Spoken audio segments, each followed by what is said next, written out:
guys, kita bertemu lagi. Kali ini kita bincang tentang isu hebat di Malaysia hari ini. Hari ini telah terasi aman oleh semua ahli-ahli parlimen daripada 107 ahli parlimen kalau tak silap saya. Dan mereka ini telah pun telah pun berarak di Padang Merdeka di Kuala Lumpur selepas hari ini sepatutnya ada persidangan, tetapi ditangguhkan oleh speaker akibat daripada perbuatan mengelak daripada menjawab soalan dan menerima kritikan dan sebagainya. Itu adalah yang kita tahu sebenarnya. So daripada jumlah tersebut seramai 107, kata Datuk Aziz Zaman, dan ini menunjukkan bahawa sekarang Malaysia sudah bukan lagi di tahap satu negara yang diharapkan oleh rakyat Malaysia, malah ia telah juga mengakibatkan negara Malaysia ini dipandang remeh dan rendah oleh negara luar. Dan sebahagian daripada kaedah ini juga berlaku ini mengakibatkan para pelabur asing tidak mau datang sudah ke Malaysia, kerana ini sesuatu yang sangat malang kepada mereka jika mereka melabur di Malaysia. Dan dipahamkan bahawa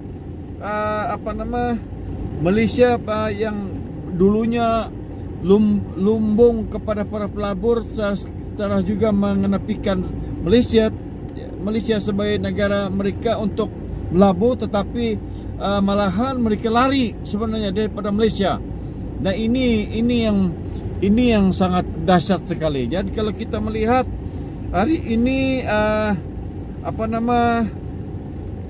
ahli-ahli parlimen Malaysia mengikut laporan yang ditulis oleh Yang Berhormat Datuk Muhammad Aziz bin Zaman, ahli parlimen Sabah kita di Sepangga, ya. Dan saya nampak ini Datuk Aziz, Datuk Seri Syafiee, Lim Guan Eng, Sadiq dan seorang lagi MP sedang berjalan sambil memegang baju kot. Dan Ana dan Datuk Haji sedang berjalan, dan kemudian selepas itu berdiri lagi, kemudian nampak spanduk menyatakan Mahidin dan kabinet letak jawatan. Ini ngam. Jangan suruh letak jawatan Mahidin saya. Kalau Mahidin letak jawatan, timbalan Perdana Menteri akan memangku Perdana Menteri. Tapi yang ini ngam. Ini betul. Ini baru betul. Ngam. Mahidin dan kabinet letak jawatan. Kalau mereka malu-malulah. Tapi inilah akibat daripada sebuah kerjaan yang ditubuhkan tidak mendapat keridaan daripada Allah SWT, kerana kaedah mereka ini telah dikatakan tebuk atap. Jadi mereka ini kerjaan hari ini menerima musibah yang sangat perit, bukan saja kerana COVID tetapi berbagai masalah. Sebenarnya inilah kalau namanya ketulahan, bukan boleh dirasa macam rasa lada kalau kita makan dia padaskan. Tidak. Kita inilah kekuasaan Allah SWT, kerana memperlihatkan bahawa inilah terjadi apabila satu kerajaan ditubuhkan secara tebuk tupai. Langkah si Matsabu kata langkah syaitan. Jadi langkah syaitan ini bukan saja mendapat murka daripada yang di-Pertuan Agong di atas kaedah menipu Diwan, mengelirukan Diwan dengan memberitahu kononnya emergency itu darurat itu ditematkan pada 21 Julai, sedangkan baginda tuanku yang di-Pertuan Agong belum memperkenankan. Mereka memandai-mandai, mendahului. Jadi akibatnya itulah kekuasaan Allah SWT, kerana Dia telah memperlihatkan Murka Allah itu. Jadi nampaknya itulah yang kita dapat kongsi. Mudah-mudahan kita mendapat satu kerjaan yang baik. Selepas ini jangan ada lagi macam tebuk tupai. Karena kalau perbuatan menebuk tupai ini, menebuk atap ini, satu kerjaan yang macam begini, tetap tidak akan ada berkatnya.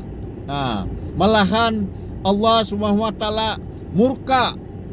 Bukan saja baginda tuanku yang murka, tetapi Allah SWT juga murka ke atas perbuatan yang begini, tidak diridai oleh Allah SWT.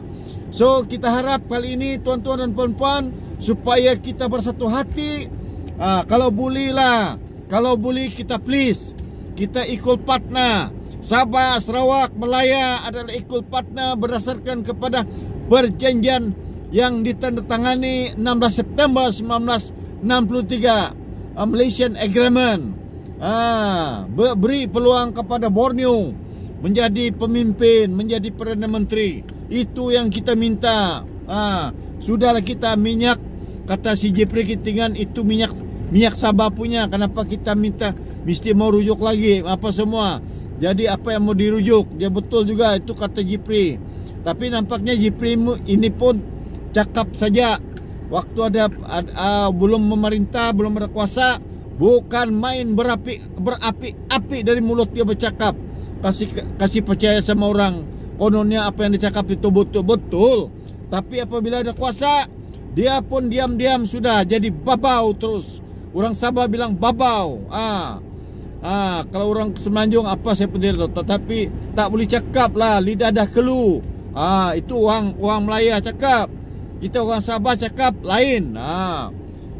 Jadi kadang-kadang itulah bahasa orang Sabah dan bahasa Melaya ni ada jauh sikit perbezaan. Kadang-kadang apa yang kita cakap di Sabah, orang Melaya kata terbakak-bakak itu.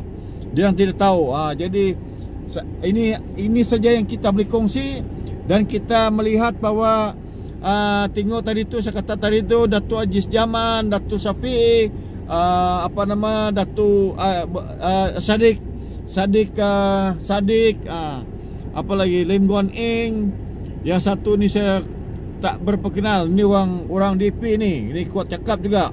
Okey, lepas itu Ana Hiu kan ni dengan Datuk Aziz dalam berjalan. Kemudian Datuk Aziz berdiri lagi sana bersama dengan pemimpin-pemimpin wakil-wakil rakyat.